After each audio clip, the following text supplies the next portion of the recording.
Howdy, guys. Good morning, good afternoon, and good evening, depending on whichever time zone you are in.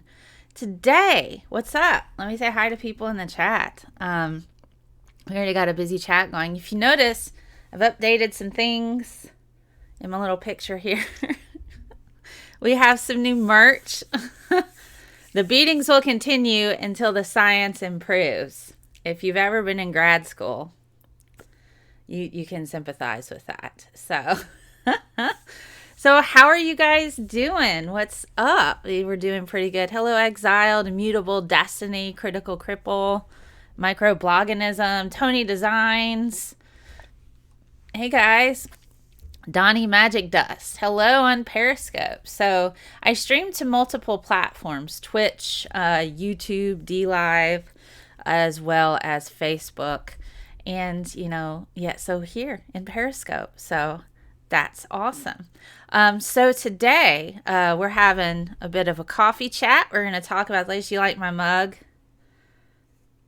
It's a zombie mug for brains,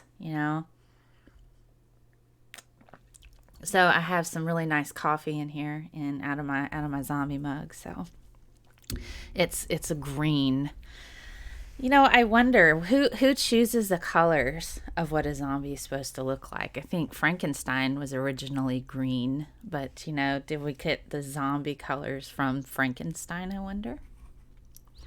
Never know. It's uncertain. It is an elaborate mug, isn't it? I haven't drank out of my zombie mug on here before. But yeah, he's holding up pretty well, It's back from the dead mugs.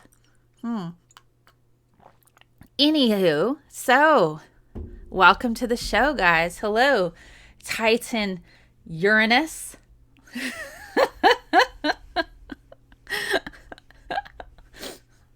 I see what you did there. I see what you did there, Titan. What's going on? I know what you did there. Naughty peeps. Trying to be funny. Anyway. So welcome to the show. Oh boy, Immutable Destiny has some news. I actually have some fairly exciting news. On Friday, I graduated from the university I attend, and my diploma for a bachelor's degree in chemistry with a focus in biochemistry will be coming in shortly. Congratulations, Immutable Destiny. I, too, have a biochem undergrad, so I also have a biology one, but that's awesome. So congratulations to you, Immutable Destiny. Cheers from my zombie coffee mug. Good job. Excellent work. What's going on next, Hello,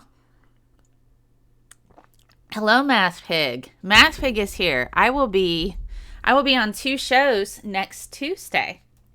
So let me shout out Math Pig. I will be on his show next Tuesday. I believe it's at 4 Central my time, 5 Eastern. So there you go. So do check out Math Pig. Here, Math Pig. I'm trying to see if I can wrench you. So anyway, do check out Math Pig. I think I signal boosted on my Twitter for that. And then Tuesday morning, I will be on Pimp Monk's show, The Morning Wood, with Pimp Monk. We're going to discuss latest news and stuff. 5 Eastern, CS 4 Central. I remembered it. Please be certain to send me a message to remind me, because I didn't write it down. So I didn't write it down. And so send me a message to remind me somewhere. If I don't write it down, then, yeah. Oh, sorry. Just banged my mic. Anyway, so Pimp Monk Tuesday morning. Then Tuesday afternoon for me, early evening, I will be discussing science things with Math Pig. It will be a lot of fun. So, catching up, trying to sort out the show for tomorrow. Getting the show together tomorrow. We're going to have Omni Eris on. How cool is that? Omni Eris. I was on his show a couple weeks ago, and he's been on before. I think we're going to talk about ridiculous things that politicians say. So that will be a thing. So we're going to be talking about that. And let's see, Doc Savage will be back with us once more. And then I think we're going to take a break for a couple weekends for the last 2 weekends of the month. We're going to take a break for the holidays, and then we'll be back January 5th with Science First, going to discuss the misrepresentation of science in science news and journalism. So that should be pretty exciting. I'm really looking forward to what's up and coming. I've been doing stuff locally in my community. I'm part of the ridiculous in that sentence was redundant.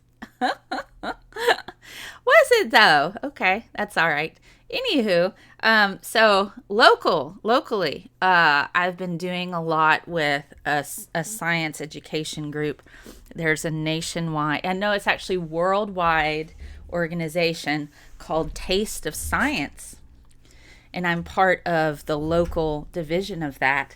And we've started planning our science festival for the spring. So I'm the event coordinator for that.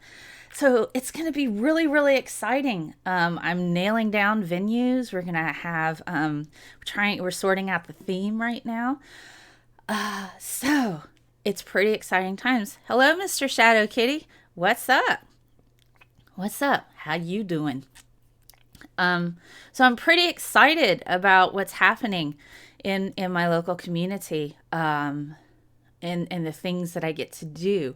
I will be working with one of the local colleges in February to help out with the Science Olympiad, for the local high schools that will be competing there. So I'll be working with that for the Science Olympiad. I will also, so I'm doing a lot of different things within the community. So I'm hoping to be able to stream a bit, or at least post some videos associated with the Science Festival that I'm helping organize in the spring. We'll see what happens.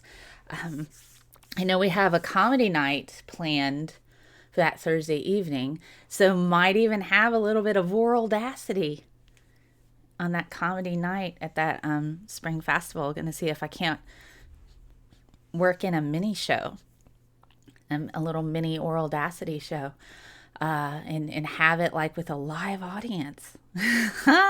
How neat would that be? Wouldn't that be cool?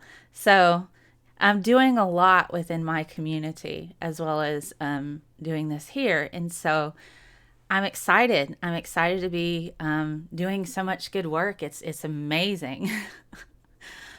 Oh, Exiled, I'm in awe of Mel's busy, productive life. I wish I had 1/100th of her energy. I'm often exhausted. Hey, Nana, what's up? Bacon waves. I like bacon. Bacon is awesome.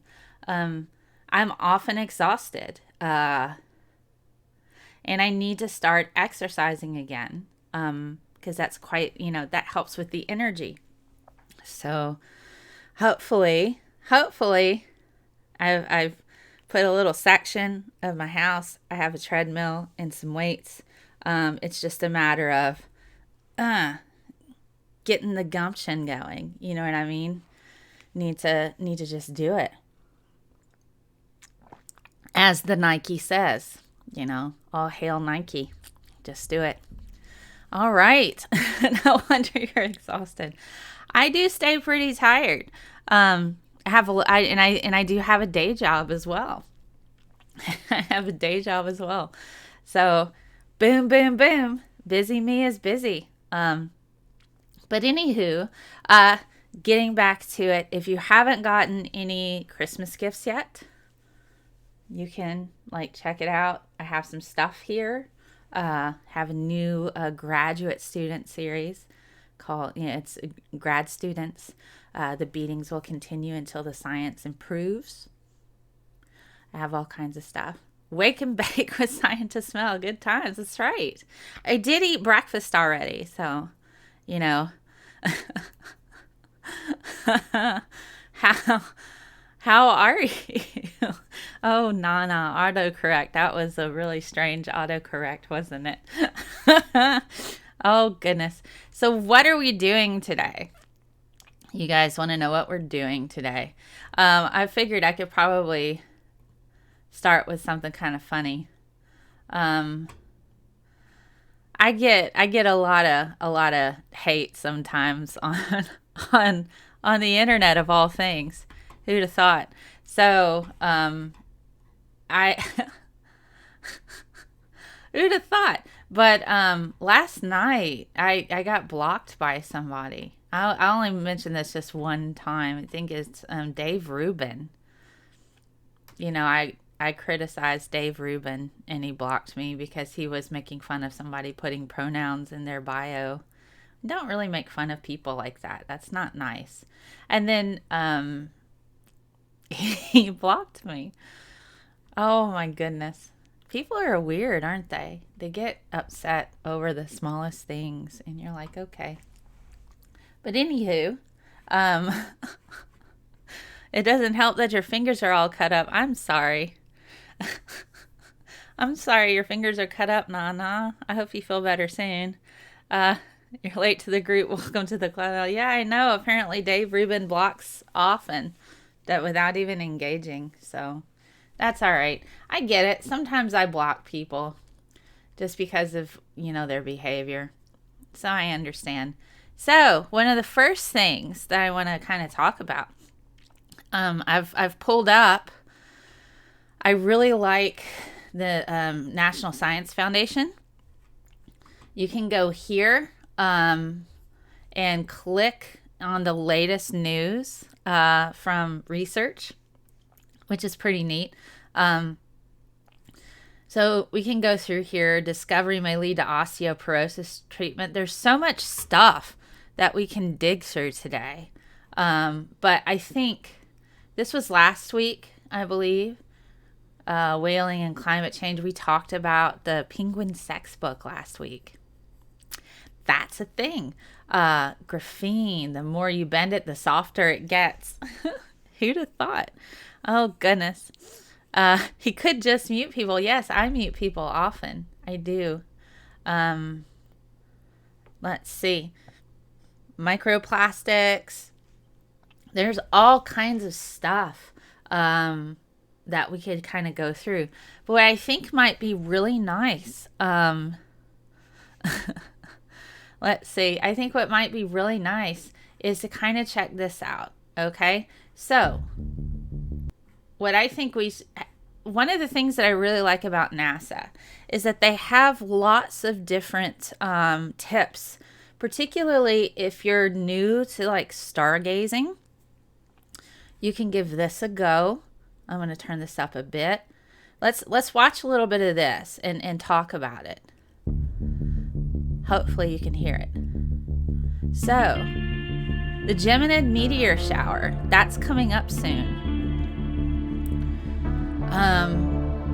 So if you haven't checked it out, it's 20 to 30 meteors per hour, so you'd be able to really kind of watch it.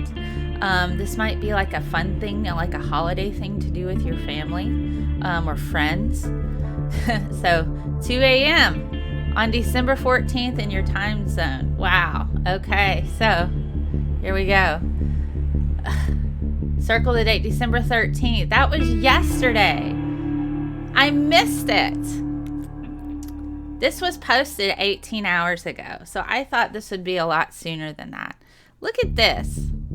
Okay, so NASA. Here's a gentle critique, NASA. Don't post a video about the meteor shower the day of it. Oh my goodness. Don't post it the day of it. You need to hype this up. You need to hype it up, NASA. Don't post it, because I was going to sit and watch this. So, what we get? Lee Veltman, what's up, man? Just got a subscription. Subscribed. How you doing, Lee? I've been Regen. So thank you for subscribing, Lee Veltman. And that was Dr. Stephen Hawking in his chair being awesome. Yeah, I know. Maybe it does run for more than one day. So check it out tonight, if at all possible. If you've missed it, it's okay. It's just what happens. But, still, let's see. It says, don't miss it. You'll be able to see 20 to 30 per hour. So it's probably still going on, despite nearly a full moon in the sky. Okay.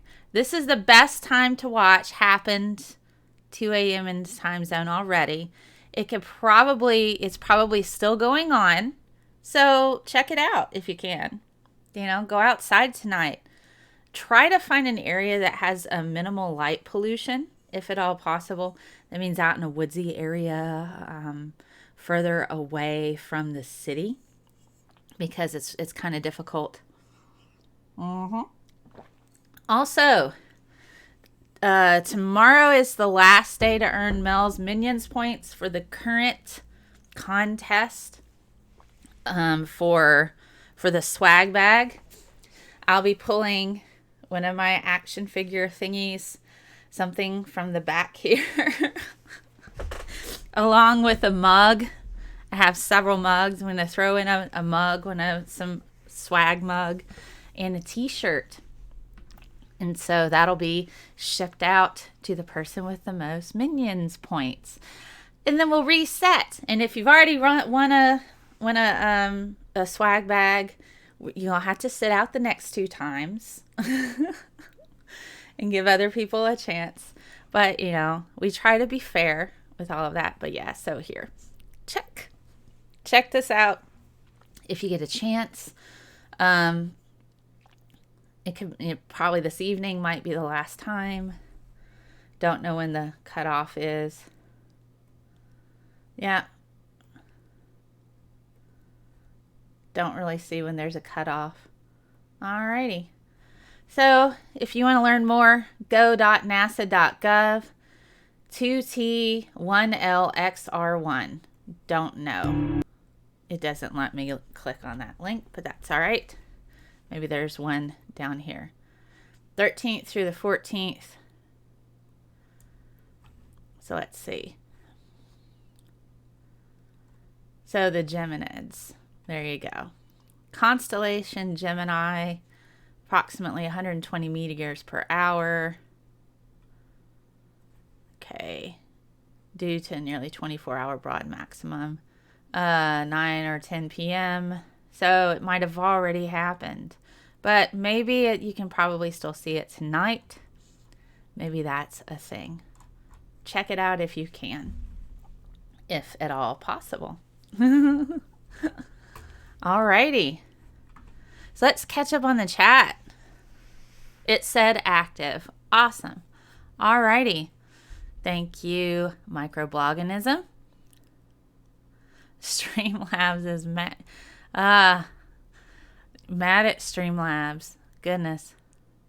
It was overcast in the high desert last night. You couldn't see anything. I'm sorry, ill propaganda. Goodness. I'm trying to catch up on it. Give NASA a break. It's not like they're a bunch of rocket scientists. I know, Mr. Shadow Kitty, right? Scroll up. It said the dates 4th to the 17th. Awesome. Thank you, Microbloganism. So it should still be going on. Check it out through this evening. Cool beans. We've just nailed down the Geminids too. Sweet. What's up, Science First? Science First will be on our show January 5th. So do check out Audacity January 5th noon. Science First will be there. All right, so let's have a look at some of the latest in science news. What do you guys want to talk about? Let's have a look at what is anything jumping out at you. Let me see if I can blow this up a bit so you guys can let me know what sounds good to you to talk about. We've got, let's see, that's kind of just special reports from the National Science Foundation. This is kind of latest research.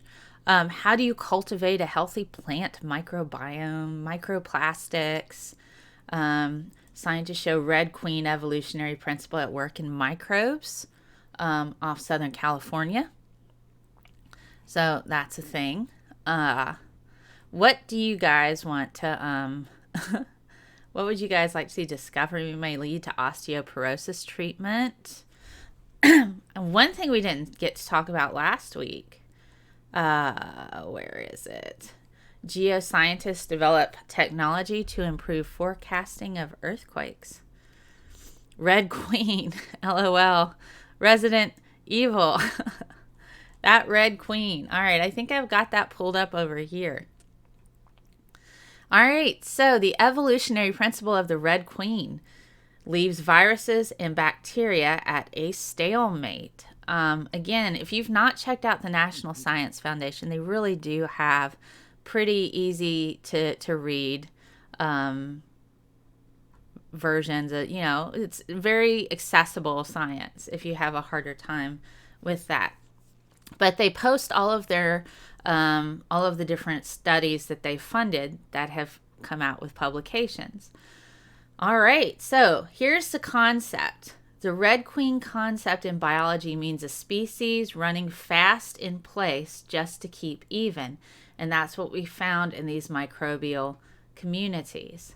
So I think that probably warrants a bit more discussion. So let me pull this up.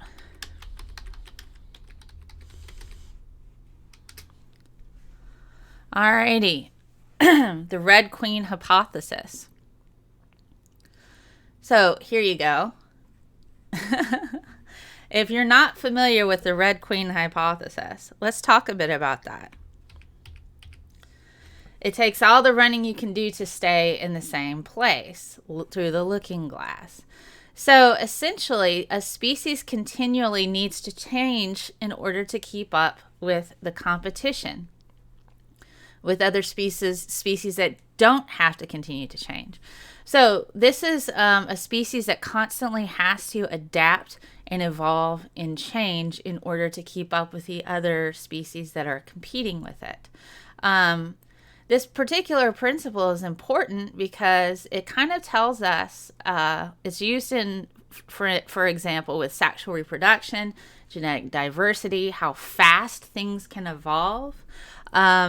So what we're looking at here, species that are able to generate quicker, if they're able to have more babies or offspring, progeny, whatever you want to call that, species that are able to reproduce more quickly tend to have an ability to evolve faster. And so if we were to apply this to here, we consider the fact that bacteria is able to replicate and make lots and lots of children, so to speak, rapidly, so it's able to evolve a lot faster. But here, viruses can evolve just like bacteria can. And so what's happening here is that they're both rapidly evolving at the same rate to where they're kind of at a constant stalemate where one cannot overcome the other. So it's pretty interesting concept here.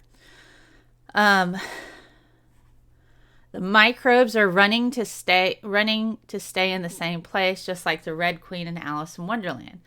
And so let's pull this up. Where is the actual article? Can we get to it? Yes, I hope so.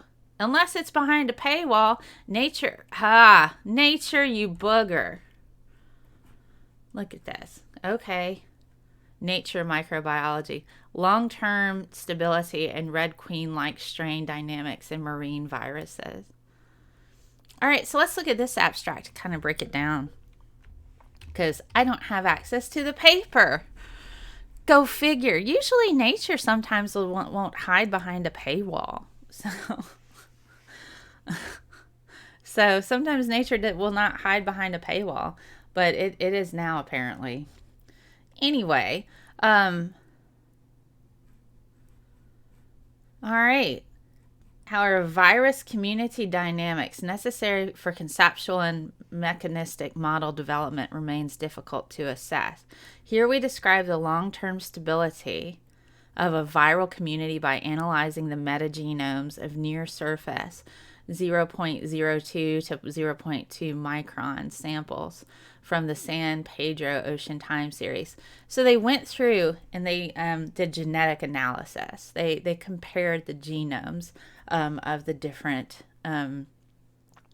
of this particular species over time, and they looked at the viruses in coordination to the genomes of the viruses in addition to the genomes of the bacteria. They saw a rate of change that looks to be about the same. Despite the stability of viral genotypic clusters that had 98% sequence identity, viral sequences showed transient variations in single nucleotide polymorphisms. Those are called SNPs. So they saw some changing variations that didn't stick around, these transient variations over a period of time. And so these SNPs had constant turnover of minor population variants. So even though there was a change, the change didn't stick. It kind of hung out for a little bit, but it had a constant transient. Very transient means it doesn't stick around very long. It kind of hops in, does a thing, and hops out. So it was just constantly changing in that particular single nucleotide, just one spot change. So there you go. So we've got that with the virus host. And so there are different viruses that will actually infect bacteria. I believe that's how cholera comes about. The virus by itself isn't a bad thing. The bacteria by itself isn't really a bad thing. But you get the bacteria infected with the virus, it produces the cholera toxin, which makes you terribly sick. So there you go. So that's kind of what we're looking at with that. So essentially, the two main findings emerged. The virus communities remained stable. Some 95% of the same virus species were identified in all samples. The stability persisted over time and location. And within each virus species, there was a constant churning of mutants, each of which dominated the populations for only a few months. This churn allowed the viruses to stay one step ahead of the host defenses, which means they need to keep changing to survive. So anytime that the bacteria would develop a new trait to kind of get rid of the virus is like, oh, new trait, we're going to change, and we've adapted too. So it was a constant, this virus, in order to infect this bacteria, was constantly evolving at the same rate as the bacteria was to fight off the virus. This is also why we need flu shots every year. Because the flu virus changes. So there you go. Alrighty. I said Uranus, Titan Uranus. That's what I said. Uranus. And Titan is a moon. Titan is not, Titan is a moon. I'll say moon planet. There you go, Math Big. Moon planet. I knew what you were doing. I know what you've said. You naughty, naughty person, Titan. All right, so let's have a look at another thing. Okay, well, I mean, there is another, let's have a look at this NASA video. Loosen your belt. That's right. Inquisitive quandary. All right, so we'll hop back over to NASA for a bit. I forgot I had this video queued up. Here's some sky watching tips from NASA for the month of December. We're already a couple weeks in, but there might be some information here that you can find useful. I'm the first creator to catch it before I said it, yeah. It's funny. It's funny. All right, so let's have a look at this. What's up for December? What's up Venus, for December? Saturn, the crescent moon, and Mars make close passes at dusk and dawn throughout the month. All right, so Venus, Saturn, the crescent moon, and Mars. So you can these are pretty visible right now, from dawn and from dusk till dawn. So if you're familiar at all with this, where can you find them in the sky? Let's find out. December starts off with a lovely string of pearls, with Jupiter, Venus, Saturn, and the crescent moon forming a lineup at dusk on December 1st. You'll need a pretty clear view toward the horizon to see Jupiter, which is setting soon. So that's December 1st. Let's jump ahead. So looking southwest after sunset, December 13th. What's going on, NASA? Hey. Early risers can catch a glimpse of the red planet being visited by the slim crescent of the moon on December 22nd and 23rd. Okay, so essentially, if you can face southeast to get up right before dawn, you should be able to find Mars kind of near with the crescent moon. So if you have a telescope, do check that out. This is right around, so this is like next weekend, so pretty close to like Christmas Eve. To see them, look toward the southeast, about 45 minutes before sunrise. You'll see the moon above Mars on the 22nd. By the 23rd, it's moved below Mars and a bit toward the east. At the end of December, you won't want to miss a dazzling pair-up of Venus and the crescent moon. Okay, that's kind of cool, isn't it? So you'll be able to see the crescent moon along with Venus kind of floating across, well, not floating, I use floating. It will be moving across the sky.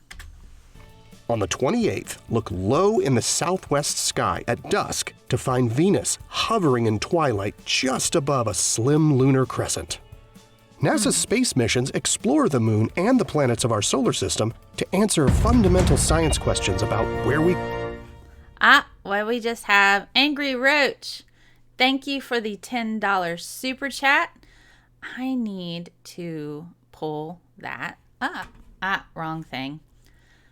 Somebody, see, I was very naughty and didn't pull up the side chat like I needed to. So let me pull it up. Pop out side chat. Thank you to myself. All right, so Angry Roach, I'm trying to find your super chat. I didn't see it. Okay. So thank you for the $10, Angry Roach. All righty. Woohoo. Let's go back to this. Let's finish this up. Man, I've got to, we'll get this. We'll get this. We come from, where we're going, and whether we're alone. Are we alone? Here are the phases of the moon for December. Ooh, new Follow moon all of NASA's current and future missions at nasa.gov. I'm Preston Dykes from NASA's Jet Propulsion Laboratory. Join us next year as we continue to ask, what's up? What's up? And I said, hey, yeah. Hey, I said, hey, what's going on? I'm not even sorry for that. Give me your Wonder Woman figure or else. No, that would be my Tonner doll. That's, let me see. Wonder Woman Tonner doll. Let me see what's going on with that. I don't have that one. Which is the one that I have? Let me see if I can find it. Apparently you can buy one at Walmart for $1,333.99. Yeah, I don't have that one. I'm pretty certain the Tonerdal that I have, I got a long time ago. I think it's probably worth a couple hundred at least now. Anywho, going back to it, it was a Streamlabs. Oh, okay, it was a Streamlabs. I didn't see the Streamlabs on here, but thank you for that. I need to see how I can get the Streamlabs super chats to pop up. If you have a message there. All right. So, okay. Well, thank you for the super chat. Well, the Streamlabs chat. Or tip. Gosh, I need some more coffee. I need more coffee. All right. So now, all right, let's have a look. We've already talked about the Red Queen. Let's have a look at microplastics. It's so depressing. Let's find some uplifting stuff. Oh boy, that's not. Warming at the poles will have global consequences. Okay. Where was the seismic one that we didn't see last time? All right, so this was the one that we didn't get to talk about before. I think it was last week. Geoscientists developed technology to improve forecasting of earthquakes and tsunamis. Tsunamis. So tsunami's a fun word to say. Not a fun thing to have happen to you, though. All right, so with this particular setup, what we've got, this comes to us from the University of South Florida. They've developed a way to essentially test using high-tech shallow water buoy, so they can detect slight little movements and changes that are in the Earth's seafloor that could be precursors to earthquakes, volcanoes, tsunamis, this sort of thing. So again, this was from the National Science Foundation Ocean Technology and Interdisciplinary Coordination Program. Thank you for calling NSF's Ocean Technology and Interdisciplinary Coordination Program. I feel like they probably, that's probably what their voicemail sounds like. I'm weird. Anyway, so here we've got the buoy that was created from that. It was recently published in the Journal of Geophysical Research - Solid Earth. And so this leads to more important understandings of the slight changes that can occur you can detect just through certain patterns in shallow water. So here, plain language summary. Isn't it nice when a journal does that for for like lay people? Plain language summary. Here you go, straight from this journal. To measure seafloor motion in shallow water, we built a spar buoy and put a GPS antenna and a digital compass with a 3-dimensional orientation sensor on top of it. The buoy rests on the sea bottom using a heavy concrete ballast. Rotation and other movements of the buoy are measured by the digital compass and GPS. Position of the ballast can be calculated based on these measurements. We tested the system in Tampa Bay, Florida, and found that it is able to measure the motion of the anchor with an uncertainty of 1 to 2 centimeters or smaller. That is pretty impressive. That is pretty impressive. All right. Let's see. Let's have a go. Let's see what else we got here. We are coming up. We got 15 minutes left. Frodo is currently being terrorized by the neighborhood cat outside. So if you hear the barking, Frodo, my dog, is like currently just saving me from horrible cat death, I guess. He's had it with this cat that walks around. So oh my goodness. All right, so here we go. I think we have enough time. Let's go to something newer. I think we were going to look at Alzheimer's stuff at one point. That was last week. We talked about mantis shrimp last week. Justinianic plague, not a landmark pandemic. Oh gosh, I'm scared. Ugh, graphene, the more you bend it, the softer it gets. How about this one? New way to identify... Wait, sorry. I pulled that up here. Frodo, shush. Shh. Frodo, F-R-O-D-O. Frodo, not Proto. Frodo would be, it's Frodo. Do osteo. I'll look at, I'll pull up osteo on here in a second. So here's a new way to identify disease-resistant genes in chocolate-producing trees. So now, yeah, here we go. A pod rot called black pod spreads on cacao. Is it cacao? Cacao, is that what they say? Beans in excessive rain and humidity. So if you have a lot of rain and stuff, you can get like pod rot. That doesn't sound pleasant. But it seems like chocolate producing cacao trees that are resistant to a major pathogen were identified by an international team of plant geneticists. So they managed to find a particular cacao tree, and they're like, all right, this one is resistant to a particular pathogen. And they identified which gene is associated with that. So that's pretty interesting. So this particular strategy that they use represents a major step forward in the quest to develop disease-resistant and long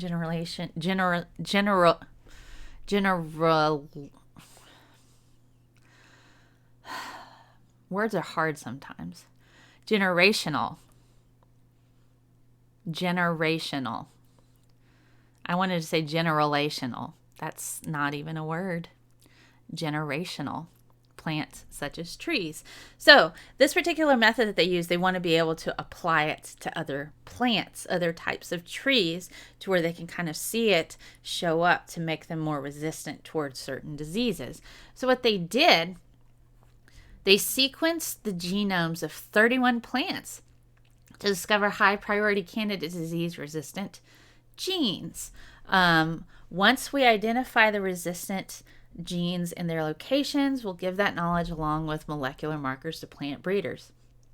So this way, plant breeders will be able to actually go through and make these particular, and grow these particular plants that are disease resistant. So yay, science. Alrighty. If you want to, you can check this out. This is the article. Widely distributed variation and tolerance of Phytophthora palmivora in 4 genetic groups of cacao. So, is this behind a paywall? It is. The struggle's real. I was just thinking about this. When you find a really great article and it's like, oh, hey, high paywall. So, but you can check it out here. And they went to Costa Rica. So in this study, we used 90 SNPs, SNPs. You guys remember? Single nucleotide polymorphisms. Just one little change of that one little nucleotide in that long strand of DNA. They're like, hey, check it out. Here's change.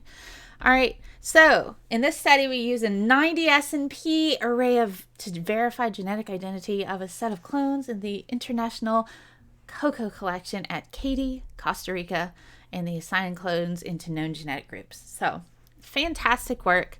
Good job, guys. All right, osteoporosis. We have enough time to do a couple more. Where's the osteoporosis one? Here it is. Okay, so osteoporosis is a thing. Yeah, so it is good news for chocolate. They need to do that for fusarium wilt for bananas. That would be cool, wouldn't it, if they got that, Tony? Yes, Nana. Okay, this interests me. Yay, I'm catching up on the chat. I've heard the price of chocolate will go up because of Brexit. It might. You never know, though. I know a lot of people have had lots to say about the election this week. Goodness. Okay, I spent more than that for a few pair of Yeezys. Alrighty. Fun fact from mycobloganism, because of the diseases in cacao plants, when you move them around the world, they have to go to the UK and stay there for 2 years. Alrighty. Well, let's have a look at this. This isn't it. Alrighty, here we go. Discovery may lead to osteoporosis treatment. So, research finds that the internal structure of bone can be strengthened. Look at that. Researchers used a 3D printer to manufacture bone-inspired material. I love 3D printing, guys. I love 3D printing, and there's so much stuff that's happening with 3D printers that's quite useful, particularly for biotechnology. And now we're seeing this with bone-inspired material. So, the team's paper, bone-inspired microarchitectures achieve enhanced fatigue life. And they found this was published in the Proceedings of the National Academy of Sciences from Cornell University. So the researchers were essentially led by Christopher Hernandez, and they used this 3D printer to manufacture this type of bone-inspired material. So it's made from a urethane methacrylate polymer. Then it was tested for its durability. They were able to increase the material's fatigue life by up to 100 times by strengthening internal rod-like struts. So they went through the inside and strengthened little struts within this bone material in order to make it last a bit longer. So it kind of looks like this. Let's blow this up if you can't see that. There we go. Check that out. That's some sexy science right there. And here they are kind of weight bearing, like testing it to see how well it stands up to different pressures. So that's cool. But they're interested more in long-term fatigue life rather than short-term. How long can this particular infrastructure in this particular bone-like material last with normal wear and tear, essentially? How many cycles of loading a bone can it bear before it breaks? So let's have a look. Let's have a look at their paper here. PNAS, Proceedings of the National Academy of Sciences of the United States of America. So here's essentially what they get. Is this behind a paywall? Ooh, at least we have figures. Paywall. Oh, God. Here's the thing that's frustrating about this. I could actually email. Pro tip, guys, you may not know this. You could actually email any of these people and they'll just send you the paper. So if there's a paper that you really, really want to read and you don't want to pay for it, you don't have to. Just go on ResearchGate. It might be posted there, ResearchGate. What does ResearchGate look like? Let's do this. ResearchGate. Here you go. Go to researchgate.net. I'm actually a member, but a lot of people just put their stuff there. And if you're, at university or something, you can just join for free. You can completely join for free and have a look at that paper. So if you really want to read this paper, either contact these people. They're at Cornell University. Go to Cornell University, contact Ashley Torres, email her, and she will, more than likely, send you the paper. Or you can go on ResearchGate and request it there. Pro tip, you don't have to pay for these. Just ask the people. But anyway, yeah. So this is why this is important. Micro-architectured materials such as foams and lattice structures can achieve high stiffness and strength while remaining extremely lightweight. Applying high porosity micro-architectured materials to durable devices such as vehicles, however, will require the materials to also resist failure during cyclic loading. Here we identify an aspect of microstructure and cancellous bone that greatly influences failure under cyclic loading or cyclic loading, and show that the effect is generalized to synthetic microarchitectured materials. Our findings demonstrate that a common design strategy to improve the stiffness and strength of microarchitecture materials comes at the cost of impaired service life. Our findings are useful for the design and application of microarchitectured materials and additionally provide insight into human health in situations of osteoporosis. So essentially, they just want to be able to take this and use it, possibly implanting it into bone and allow, to kind of build up bone to help, it lasts over a period of time. Cool stuff. Yes, researchers do love it when someone wants to read their stuff. That's absolutely right, microblogganism. Oh, I'm sorry, Exiled. You've got a friend who's broken their feet. I'm so sorry. That's pretty rough. I'm trying to catch up. Let's see. My 3D printer is part of a bioprinter as a high accuracy printer. That's cool, Andrew. Space exploration has 3D printers. It does. And its prototype. Can I print out a ham sandwich? Probably not yet. Egg salad sandwich. It's pronounced peanuts. Oh gosh. I see what you did there, what you made me say. Stupid hoe energy. Oh my goodness. Your name, man, for real. Maybe the P is silent. Pro tip, they usually answer questions about your questions. I missed it. I'm trying to catch up. I'm trying to catch up. I lost my place. You guys are playing lots of Pirates games. I can't catch up. I'm going to have to try to catch up. Okay. All right. I like to pretend I'm from a news organization and they won't stop talking. Yes. Alrighty. You guys are funny. Okay. Think I've caught up. Okay. That is cool as all get out. You're right. You're part of being a beta tester. That's cool. I really want my own 3D printer. I really do. All right. Let's check out one more. Also, I kind of want to give you guys... I'm wondering, how would you like me to do like a highlight of the week on one of the other shows? One of the shows that I found to be particularly funny.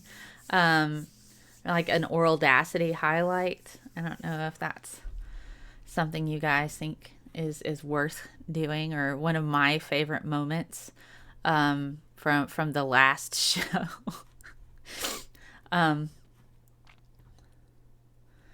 So one of my favorite moments from the last show from Audacity. Let's have a look. This Dr. Amanda Glaze was on, and we talked about perineum sunning. I'm pretty certain. Where was that at? Perineum sunning. So let's have a moment. Our little clip from here. Let's have a look. I love this. You guys, there's a video. So there's a video. People have been sunning their perineum. Oh God. They're doing what? Let's check out that video for stupid things. Wait. Sun gazing with your ass. Right? Oh, swear word. Sorry. Has anyone ever had a sunburn taint? I have a person who has done that.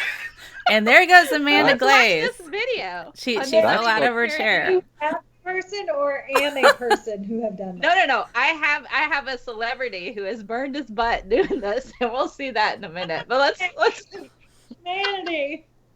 Let's do it. Oh, I'm loving this. Let's have a look at that video. This could be my new thing. So, if you've not checked out that episode of Audacity, do check out Amanda Glaze, Dr. Amanda Glaze. That was a really fun episode, where it was Josh Brolin did a thing, and it was just, oh my gosh, it was ridiculous.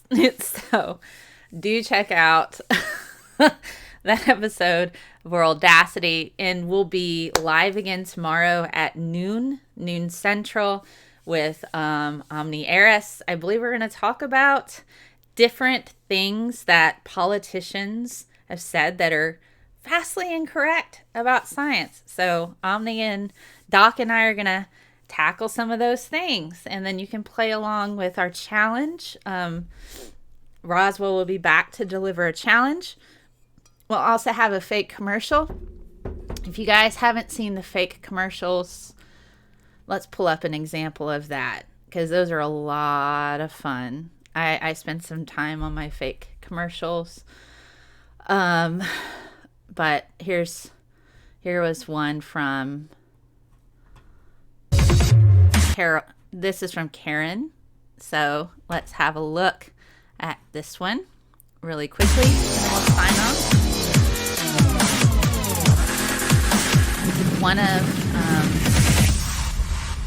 One of my episodes.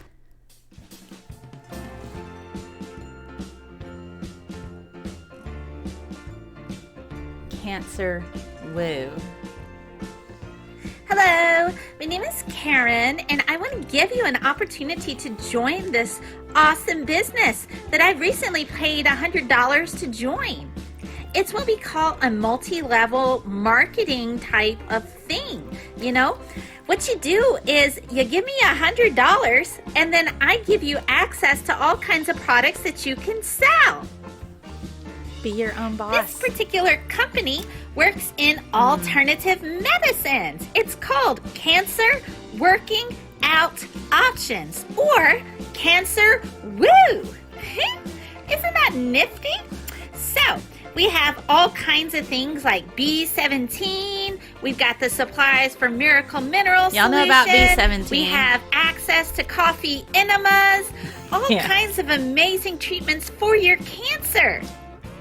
So, for only $100, you can join the club and become a salesperson. I'm surprised nobody's done this yet. Work from home for Cancer Woo.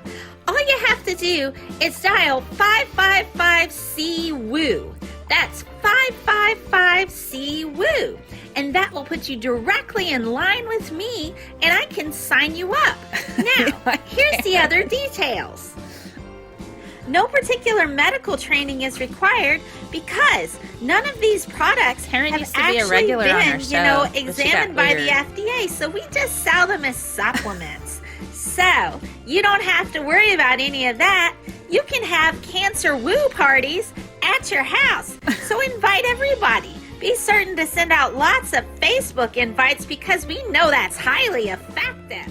Always. Another trick is to be certain to get you a person, maybe like a chiropractor.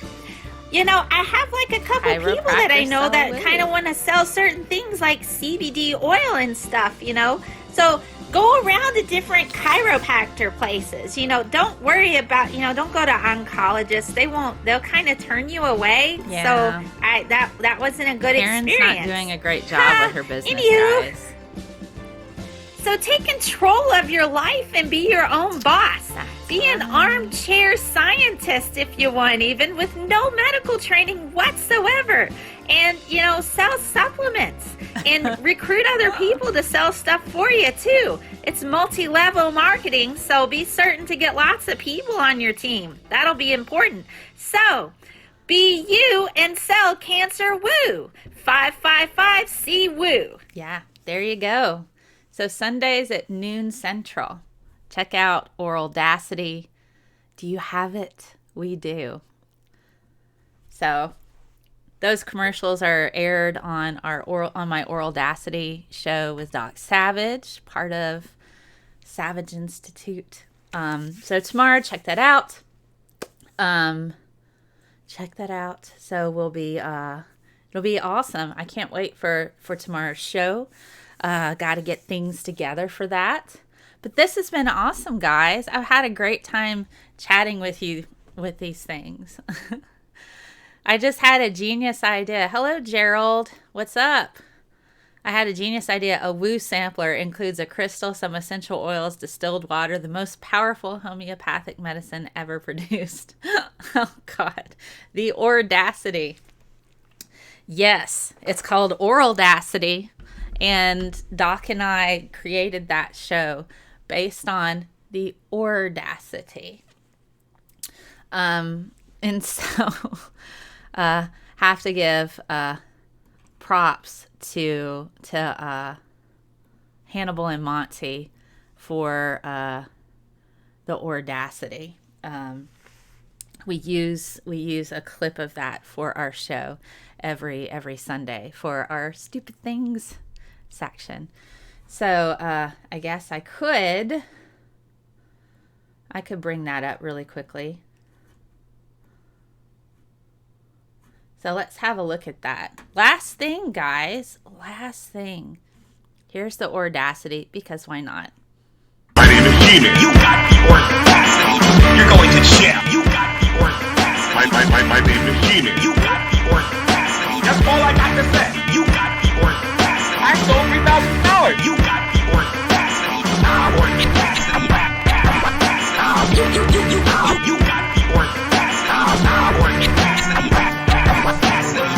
Because you don't got no evidence. My name is Gina.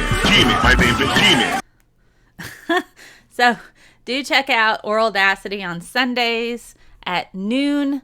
We have our last show is tomorrow. Then we're going to take 2 weeks off. We'll be back on January 5th with Science First. Do check out Audacity. It's a great show. We have a lot of fun. It's cheeky. There's some swearing in it. And sometimes we cover topics that are not, or we consider ourselves PG. My channel I consider PG-13, like higher end of the teens, like adult comedy type of things. So there you go. Super chat. Thank you, Angry Roach. I appreciate that. That's my jam. You got the Audacity. So, I guess I'm going to sign off. Let's read a little Mr. Rogers. And don't forget, swag bag I think I'm going to do it. It's going to be every 3 months or every 4 months. Whoever has the most Mel's Minions points is going to get a mug of some sort. I have different varieties here. Mug of some sort. A limited edition postcard with a personalized information on the back. One of my figures in a t-shirt. And I'm going to do that probably every 3 to 4 months. So if you've won a swag bag, you're going to have to sit out for a couple rounds. So somebody else can have an opportunity to win. But we'll see. This will be the first time we've done a giveaway for that. So let's read Mr. Rogers. We'll finish up that way. Let's see. The courage to be yourself. Let's look at one of the sections there. What you think? Courage to be yourself.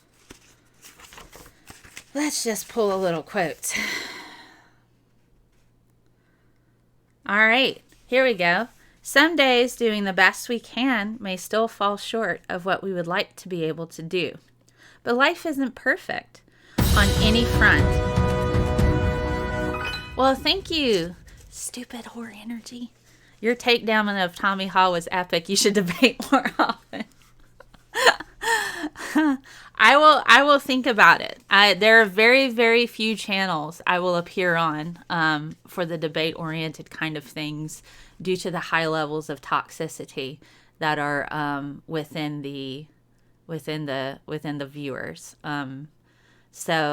But there are some channels I will consider hopping on. I have to say Geek Room was the very first online debate I had, so that's close to my heart. And to this day, Frank still apologizes for putting me opposite Tommy Hall. But yes, modern day debate. James and I have talked a few times. I have certain parameters that I will navigate within. I'll message James and we'll see if we can set something up. All right, back to Mr. Rogers. Some days doing the best we can may still fall short of what we would like to be able to do, but life isn't perfect on any front, and doing what we can with what we have is the most we should expect of ourselves or anyone else. Awesome. So, the world according to Mr. Rogers. I have to say, I try really hard to be like this man, but I am not this man, and I'm not going to be perfect, and I'm not always going to be like super happy and full of love and light and everything, and try to be as understanding as possible. But we all have days where there's some days where you just can't be Mr. Rogers. Nobody can, honestly, but I always ask myself, what would Mr. Rogers do? What would he do right now? And so that's what I try to do. It doesn't always work, but at least I make the attempt. I will tell James that I think I just killed Wonder Woman. Well, on that note, I knocked Wonder Woman off my table. That's on that note. I suppose I will sign off. Thank you guys for being here. You always make each day special for me. You know how. By just your being you. I'll see you tomorrow on Oraldacity, noon Central. Check it out. Talk to you guys later. Bye.